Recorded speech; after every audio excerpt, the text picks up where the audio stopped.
નમસ્કાર મિત્રો, હું રાજેશ ભાસ્કર આપ સૌનું યુટ્યુબમાં આપણી આ ચેનલ પર સ્વાગત કરું છું. મિત્રો, આજે આપણે તારીખ 1 ફેબ્રુઆરી 2025ના કેટલાક મોસ્ટ ઇમ્પોર્ટન્ટ કરંટ અફેર અને અગાઉની પરીક્ષામાં પૂછાયેલા કેટલાક ઇમ્પોર્ટન્ટ પ્રશ્નો વિશે ડિટેલમાં ચર્ચા કરીશું, જે આપને આવનારી પરીક્ષા માટે ખૂબ જ ઉપયોગી સાબિત થશે. તો મિત્રો, આપ આ ચર્ચા સાથે જોડાઈ રહેજો અને વિડીયોને પહેલેથી લઈને છેલ્લે સુધી પૂરેપૂરો જોવાનો આગ્રહ રાખજો. તો ચલો મિત્રો, શરૂ કરીએ.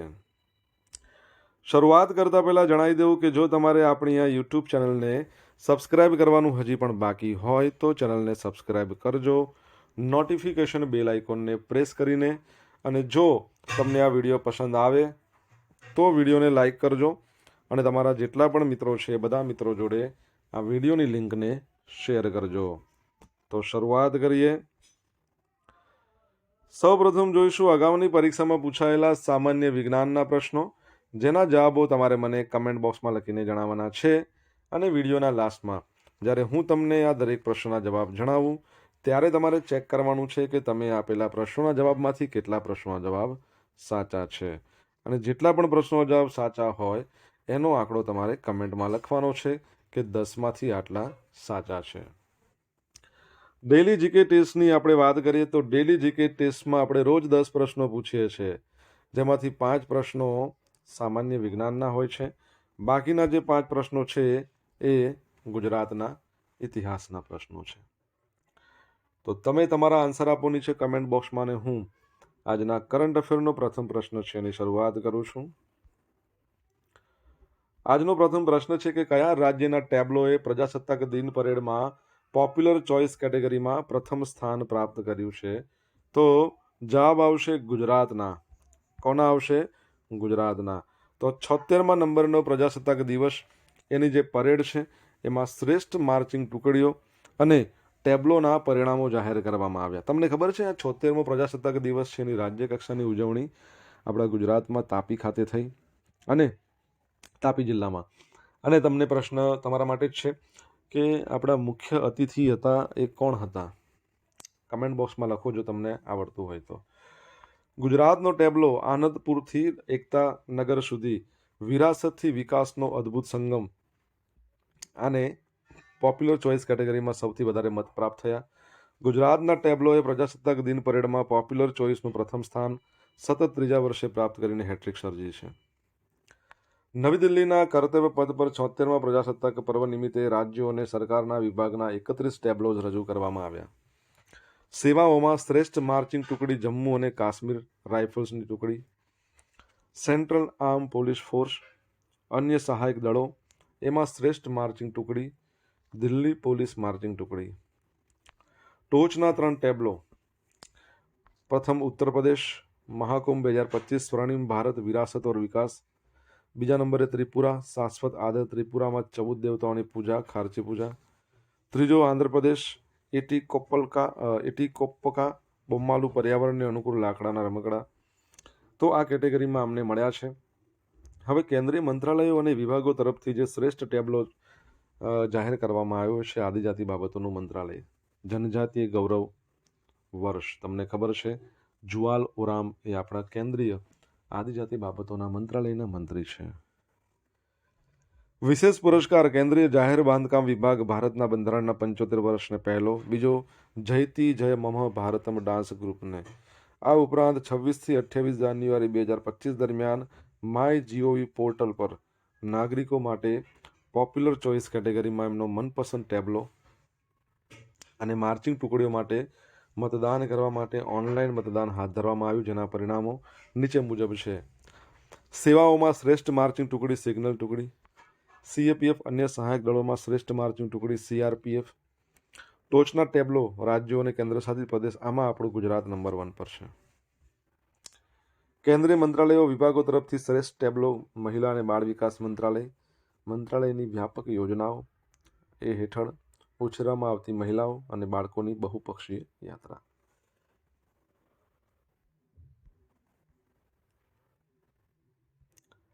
દર વર્ષે ઇન્ડિયન કોસ્ટગાર્ડ ડે ક્યારે મનાવવામાં આવે છે? તો ઇન્ડિયન કોસ્ટગાર્ડ દિવસ, અહીંયા દિવસ લખવાનું રહી ગયું છે, આજે મનાવવામાં આવે છે, એટલે કે 1 ફેબ્રુઆરીના રોજ. ઇન્ડિયન કોસ્ટગાર્ડ 1 ફેબ્રુઆરી 2025ના રોજ એનો 49મો રાઇઝિંગ ડે ઉજવી રહ્યો છે. વિશ્વમાં 4થા નંબરની સૌથી મોટી કોસ્ટગાર્ડ છે ઇન્ડિયન કોસ્ટગાર્ડ. 1977માં તેની સ્થાપના પછી 10,000થી વધુ લોકોના જીવ બચાવ્યા છે. ભારતીય કોસ્ટગાર્ડનું ઉદ્ઘાટન 1978માં માત્ર 7 સપાટી પ્લેટફોર્મ સાથે કરવામાં આવ્યું હતું. ત્યારથી જ સંસ્થાએ તેની ઇન્વેન્ટરી વધારીને 156 જહાજો અને 62 એરક્રાફ્ટ કરી છે.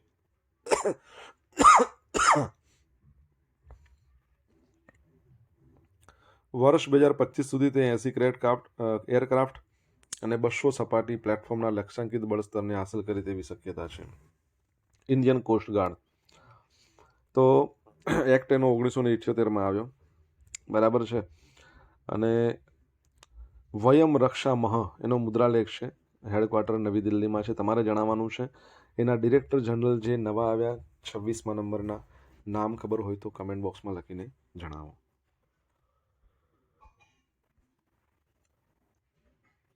રણજી ટ્રોફીમાં 9 વિકેટ લેનારો સિદ્ધાર્થ દેસાઈ ગુજરાતનો પ્રથમ બોલર બની ગયો છે. તો ગુજરાતના લેફ્ટ આર્મ સ્પિનર સિદ્ધાર્થ દેસાઈએ ઉત્તરાખંડ સામેની રણજી ટ્રોફી ક્રિકેટ મેચમાં 9 વિકેટ ઝડપી હતી. તે ગુજરાત માટે ઇનિંગ્સમાં 9 વિકેટ લેનારો સૌપ્રથમ બોલર બન્યો હતો. ગુજરાતના રણજી ટ્રોફી ઇતિહાસમાં આ સર્વશ્રેષ્ઠ બોલિંગ પ્રદર્શન હતું. ગુજરાત કોલેજ ગ્રાઉન્ડ ખાતે શરૂ થયેલી મેચમાં સિદ્ધાર્થે સતત 15 ઓવર ફેંકીને 5 મેડન સાથે 36 રન આપીને 9 વિકેટ લીધી. અગાઉ ગુજરાતના મહાન બોલર જસુ પટેલે 1960-61ની સિઝનમાં સુરત ખાતે સૌરાષ્ટ્ર સામેની મેચમાં 21 રનમાં 8 વિકેટ લીધી હતી. ઓકે, તમને ખબર હોય તો અત્યારે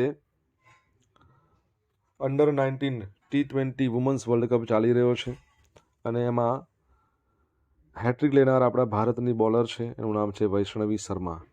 આપણે એ પણ ભણ્યા છીએ કે અંડર-19 T20 વર્લ્ડ કપની પ્રથમ સદી નોંધાઈ છે. એ સદી કોણે મારી છે? તમને આવડતો હોય તો જવાબ કમેન્ટ બોક્સમાં લખીને જણાવજો. મિત્રો, વિડીયો પસંદ આવ્યો હોય, ભણવાની મજા આવી હોય તો વિડીયોને લાઇક કરો, તમારા મિત્રો જોડે વિડીયોની લિંકને શેર કરો. આપણી બંને યુટ્યુબ ચેનલ રાજેશ ભાસ્કર 2, આ બંનેને તમારે શું કરવાનું છે? સબસ્ક્રાઇબ, જો બાકી હોય તો નોટિફિકેશન બેલ આઇકોનને પ્રેસ કરીને, બરાબર છે. અને તમારે ડેલી કરંટ અફેરની પીડીએફ જોઈતી હોય તો ટેલિગ્રામ ચેનલને જોઈન કરો. તમને ડેલી કરંટ અફેરની પીડીએફ તો મળશે, સાથે સાથે પોલ્સ પણ રમવા મળશે. ગુજરાત સરકારે કયા જિલ્લાના ગુનારી ગામની આંતરદેશીય મેંગ્રોવ ગુનારી સાઇટને રાજ્યની પ્રથમ જૈવ વિવિધતા હેરિટેજ સાઇટ તરીકે જાહેર કરી છે? તો જવાબ આવશે કચ્છને. કોને? કચ્છને. તો ગુજરાત સરકારે કચ્છ જિલ્લાના ગુનારી ગામના આંતરદેશીય મેંગ્રોવ ગુનારી સાઇટને રાજ્યની પ્રથમ જૈવ વિવિધતા હેરિટેજ સાઇટ તરીકે જાહેર કરી છે. મુખ્યમંત્રી ભૂપેન્દ્ર પટેલ અને વન તથા પર્યાવરણ મંત્રી મુળુભાઈ બેરા એમના નેતૃત્વમાં ગુજરાત જૈવ વિવિધતા બોર્ડે આ નિર્ણય લીધો હતો. ગુનારીના આ મેંગ્રોવ જંગલ એક ખાસ પ્રકારની ઇકોસિસ્ટમ છે. સામાન્ય રીતે મેંગ્રોવ દરિયા કિનારા પર જોવા મળે છે, જ્યાં દર 24 કલાકે ભરતીના પાણી અંદર અને બહાર જાય છે. પરંતુ ગુનારીમાં આ મેંગ્રોવ સમુદ્રથી 45 કિલોમીટર દૂર અને કોરી ક્રીકથી 4 કિલોમીટર દૂર છે. આ પાણીનો ભરતીનો પ્રવાહ નથી. આ વિસ્તારમાં કોઈ કાદવ કે ભેજવાળી જમીન નથી. 32.78 હેક્ટરમાં ફેલાયેલ ગાઢ જંગલ જેવું વાતાવરણ છે અહીંયા. ગુજરાત સરકારનું આ પગલું આ અનોખા ઇકોસિસ્ટમ બચાવવા માટે લેવામાં આવ્યું છે. આનાથી કચ્છની ઇકોલોજીને વધુ મજબૂત બનાવવામાં મદદ મળશે, કારણ કે કચ્છ તેના કુદરતી વારસા અને પ્રવાસન માટે પહેલેથી જાણીતું છે. ગુજરાત જૈવ વિવિધતા બોર્ડે સ્થળની વનસ્પતિ અને પ્રાણી સૃષ્ટિના રક્ષણ માટે મેનેજમેન્ટ પ્લાન તૈયાર કર્યો છે.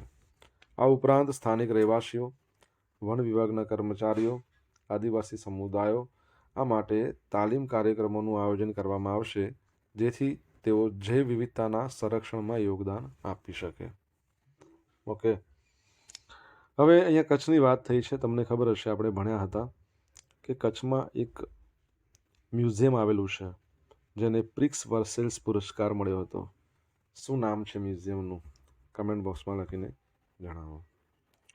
ગ્રામીણ ક્રિકેટ લીગ શરૂ કરનારું ભારતનું પ્રથમ રાજ્ય કયું બનશે? તો બિહાર બનશે. શું બનશે? બિહાર. તો બિહાર રાજ્ય ગ્રામીણ ક્રિકેટ લીગનું આયોજન કરનાર દેશનું પ્રથમ રાજ્ય બનશે. બિહાર ક્રિકેટ એસોસિએશનના પ્રમુખ છે રાકેશ તિવારી. એમના નેતૃત્વમાં બિહારના તમામ જિલ્લાઓના પ્રતિભાશાળી ખેલાડીઓ માટે બિહાર ગ્રામીણ લીગનું આયોજન કરવા જઈ રહ્યું છે. બિહાર ગ્રામીણ લીગનો ઉદ્દેશ એવો જ છે કે ગામડાઓ હોય, શાળાઓ, કોલેજો, બ્લોક સ્તરના પ્રતિભાશાળી જે ખેલાડીઓ છે એમને શોધવો, રાજ્યમાં ક્રિકેટના મુખ્ય પ્રવાહમાં લાવો. 13 થી 23 વર્ષની વયના જે ખેલાડીઓ છે એમાં ભાગ લઈ શકશે. અને પસંદ કરાયેલા ખેલાડીઓ બિહારનું પ્રતિનિધિત્વ કરવા માટે મોટું પ્લેટફોર્મ પૂરું પાડવામાં આવશે. આ લીગની શરૂઆત તમામ જિલ્લાઓમાં આયોજિત પ્રતિભા શોધ કાર્યક્રમોથી થશે, જેમાં ખેલાડીઓની પસંદગી કરવામાં આવશે. 16 ટીમો બનાવવામાં આવશે. આ ટીમો જિલ્લા કક્ષાની ટુર્નામેન્ટમાં ભાગ લેશે, જેમાં મેચો નોકઆઉટ ફોર્મેટમાં રમાશે. જિલ્લામાં ફાઇનલમાં એક સેલિબ્રિટી, એક સ્ટાર ક્રિકેટર, એક બ્રાન્ડ એમ્બેસેડર ભાગ લેશે. જિલ્લા સ્તરની સ્પર્ધા પછી શ્રેષ્ઠ પ્રદર્શન કરનારા ખેલાડીઓ બિહાર ગ્રામીણ લીગ સુપર લીગમાં ભાગ લેવા માટે જિલ્લા ટીમ બનાવશે. બરાબર છે. આ એકચ્યુઅલી ફરીથી આવ્યું છે ને. ઓકે. પ્રથમ તબક્કામાં 38 ટીમો ભાગ લેશે. 8 ગ્રુપમાં વહેંચવામાં આવશે અને લીગ કમ નોકઆઉટ આ ફરીથી આવ્યું છે. બરાબર છે. 10,000 ખેલાડીઓ ભાગ લેવાના છે એમાં. ઓકે. બિહારની વાત કરીએ, નીતિશ કુમાર સીએમ છે, કેપિટલ પટના છે. અને બિહારની આપણે જો વાત કરીએ તો તમને ખબર હોય તો આપણે છેલ્લે શું ભણ્યા હતા? બિહાર છે ને જાતિ આધારિત વસ્તી ગણતરી કરનાર પ્રથમ રાજ્ય છે. અને બિહારના કોકિલા જે કહેવાતા શારદા સિન્હા, એમનું અવસાન થયું છે. તમારા માટે પ્રશ્ન કે એમને રિસન્ટલી એક પદ્મ પુરસ્કારથી સન્માનિત કરવામાં આવ્યા. કયા પદ્મ પુરસ્કારથી સન્માનિત કરવામાં આવ્યા છે એ તમારે કહેવાનું છે. બિહારના જે ગવર્નર હતા પહેલાં રાજેન્દ્ર અર્લેકર, એમને કેરળના ગવર્નર બનાવવામાં આવ્યા. અને કેરળના ગવર્નર હતા આરિફ મોહમ્મદ ખાન, એમને બિહારના બનાવવામાં આવ્યા. એટલે હવે બિહારના ગવર્નર થઈ ગયા આરિફ મોહમ્મદ ખાન. બિહારની અંદર તમને ખબર છે ડોલ્ફિન માટે સંરક્ષણ કેન્દ્ર છે, વિક્રમશિલા ગંગટેક સેન્ચુરી. તો એ પણ તમે યાદ રાખજો, પરીક્ષામાં પૂછાય. બાપુ ટાવર પણ બિહારમાં, ભારતમાં પ્રથમ સત્યાગ્રહ ચંપારણ. તો ચંપારણ સત્યાગ્રહ પણ બિહારમાં થયો હતો 1917માં. બિહારના ગાંધી એટલે ડૉક્ટર રાજેન્દ્ર પ્રસાદ, આપણા ભારતના પ્રથમ રાષ્ટ્રપતિ, સૌથી વધારે સમય રહેનાર રાષ્ટ્રપતિ, 12 વર્ષ તેઓ રહ્યા હતા. યાદ રાખજો. ભારત પોતાનું એઆઈ મોડલ બનાવી રહ્યું છે. તો અમેરિકા અને ચીન છે, એમના બાદ હવે ભારત પણ પોતાનું એઆઈ મોડલ બનાવી રહ્યું છે. આગામી થોડા મહિનાઓમાં ઇન્ડિયા એઆઈ લોન્ચ કરવામાં આવશે. ઓડિશામાં એઆઈ ડેટા સેન્ટરનું ઉદ્ઘાટન કરતી વખતે આપણા માહિતી મિનિસ્ટર, આપણા જે માહિતી પ્રસારણ મંત્રી છે, આપણા જે રેલવે મંત્રી છે અશ્વિની વૈષ્ણવે જાહેરાત કરી છે. ભારત ખૂબ જ મહત્વાકાંક્ષી પ્રોજેક્ટ પર કામ કરી રહ્યું છે. આ એઆઈ મોડેલ પ્રોજેક્ટ પર કમ્પ્યુટિંગ ઇન્ફ્રાસ્ટ્રક્ચર તૈયાર કરી રહ્યું છે.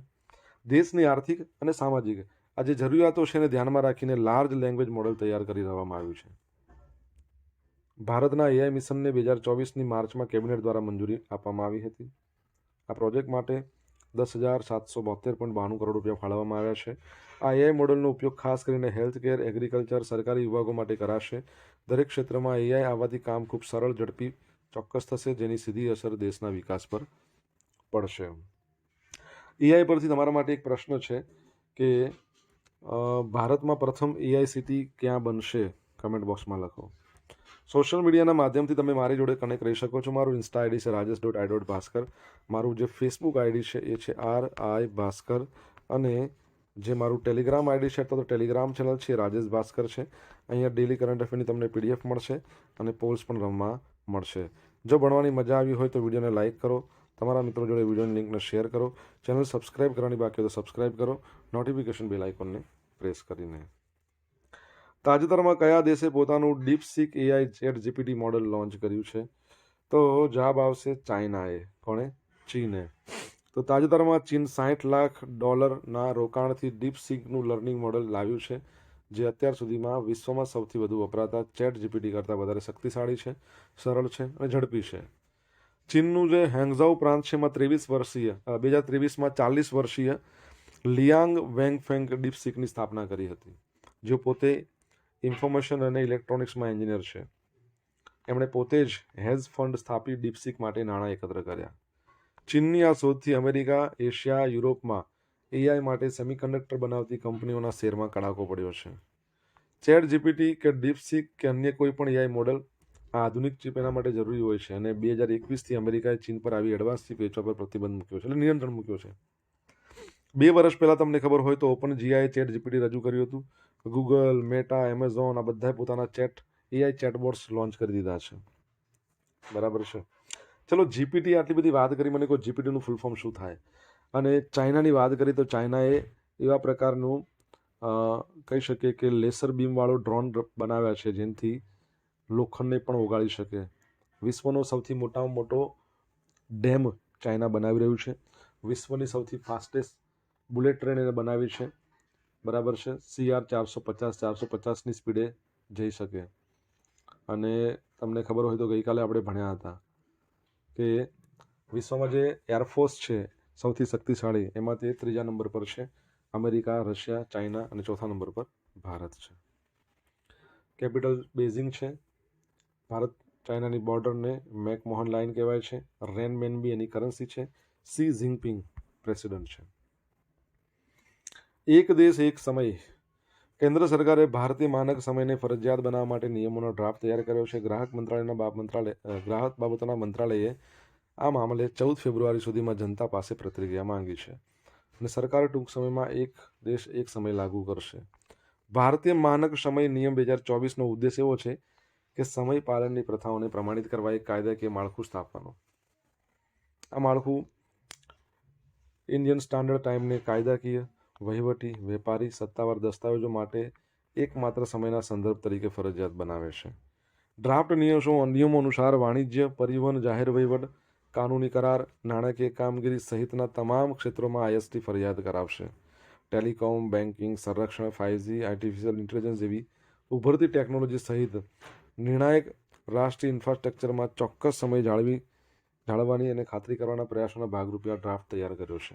હવે આમાંથી બાકાત કોને રાખવામાં આવશે તો ખગોળશાસ્ત્રીઓ, નેવિગેશન, વૈજ્ઞાનિક સંશોધન, આવા વિષય ક્ષેત્રોમાં તે અપવાદોને મંજૂરી આપવામાં આવશે, જેના માટે પહેલા સરકારની મંજૂરી લેવી પડશે. પછી જ. આપણો ભારતનો સ્ટાન્ડર્ડ ટાઈમ તમને ખબર છે +5:30 છે. ઉત્તર પ્રદેશમાં ક્યાંથી પસાર થાય છે? +5:30 એટલે GMT ગ્રીનવિચ મીન ટાઈમ છે ને એ 0, એના કરતાં 5.5 કલાક આપણે આગળ છીએ. અગાઉની પરીક્ષામાં પૂછાઈ ગયેલા સામાન્ય વિજ્ઞાનના પ્રશ્નો. પહેલો પ્રશ્ન, નીચેના પૈકી કયા તત્વનું માનવના પરસેવામાં ઉત્સર્જન થાય છે? સલ્ફર. ચૂંટણીમાં મતદાતાની આંગળી પર લગાવવામાં આવતી શાહીમાં કયું રસાયણ હોય છે? તો સિલ્વર નાઇટ્રેટ. શ્વાસમાં કોલસાની ધૂળથી થતા નીચેના પૈકી કયા રોગ મુખ્યત્વે કોલસાની ખાંડના કામદારો સંવેદનશીલ હોય છે? તો ન્યુકોમોનિયોસિસ. કાર ચાલકની સલામતી માટે એરબેગમાં કયો વાયુ છે?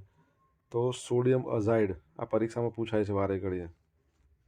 સામાન્ય રીતે વીજળીના ગોળામાં કયો વાયુ ભરવામાં આવે છે? તો નાઇટ્રોજન અને અર્ગોનિયમ.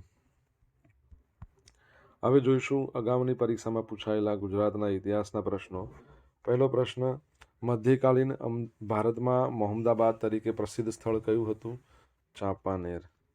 હું કાગડા કૂતરાને મોતે મરીશ પરંતુ સ્વરાજ લીધા વિના હવે આશ્રમમાં પાછો પગ મૂકનાર નથી, આવું કીધું હતું ગાંધીજીએ દાંડી કૂચ વખતે. દિલવાડાના જૈન મંદિરો કયા રાજ્યમાં આવેલા છે? તો રાજસ્થાનમાં. પાટણના પટોળાની કલા કયા રાજવીના સમયમાં વિકાસ પામી હતી? રાજસ્થાન તો આવી ગયું. શું આવશે?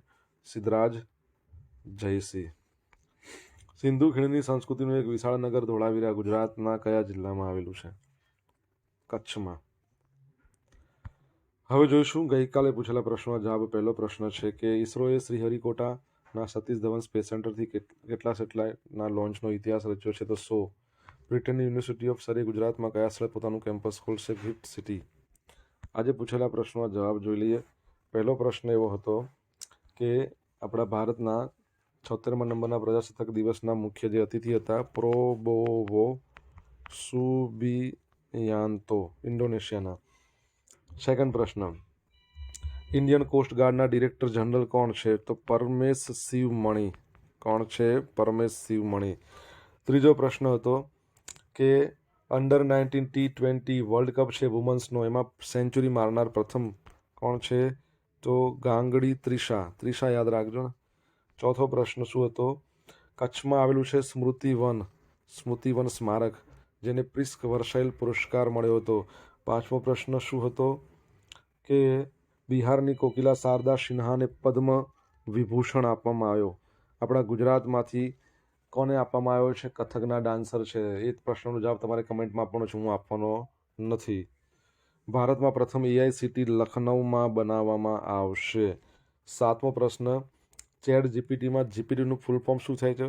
તો જનરેટિવ પ્રી ટ્રેન્ડ ટ્રાન્સફોર્મ. આઠમો પ્રશ્ન, આપણા ભારતનો પ્રમાણિત સમય છે ક્યાંથી પસાર થાય છે? તો અલ્હાબાદમાં આવેલું છે મિર્ઝાપુર, અલ્હાબાદના મિર્ઝાપુરમાંથી. ગઈકાલના કરંટ અફેરમાંથી પૂછેલા કેટલાક ઇમ્પોર્ટન્ટ પ્રશ્નો, જેના જવાબો તમારે કમેન્ટમાં આપવાના છે. તાજેતરમાં મુખ્યમંત્રી ભૂપેન્દ્ર પટેલે કયા સ્થળે આર્ટિફિશિયલ ઇન્ટેલિજન્સ સેન્ટર ઓફ એક્સલન્સનો પ્રારંભ કરાયો? સેકન્ડ પ્રશ્ન, તાજેતરમાં ગ્લોબલ ફાયર પાવર વેબસાઇટના દુનિયાના સૌથી શક્તિશાળી એરફોર્સનું રેન્કિંગ છે, એમાં ભારત કયા સ્થાને છે? જવાબ આવડે તો કમેન્ટમાં લખજો. આનો જવાબ તો મેં તમને હમણાં જ કહ્યો. તો આ હતા આજના દિવસના કેટલાક મોસ્ટ ઇમ્પોર્ટન્ટ કરંટ અફેર સાથે આપણે જોયું આગામી પરીક્ષામાં પૂછાયેલા કેટલાક ઇમ્પોર્ટન્ટ પ્રશ્નો એના જવાબોની સાથે. આશા રાખું બધાને ભણવાની મજા આવી હશે. મજા આવી હોય તો વિડીયોને લાઇક કરો, તમારા મિત્રો જોડે વિડીયોની લિંકને શેર કરો. આપણી બંને યુટ્યુબ ચેનલ રાજેશ ભાસ્કર 2ને સબસ્ક્રાઇબ કરો, નોટિફિકેશન બેલ આઇકોનને પ્રેસ કરીને. તો મિત્રો thank you so much for watching this video. Have a nice day. જય હિન્દ, જય ભારત.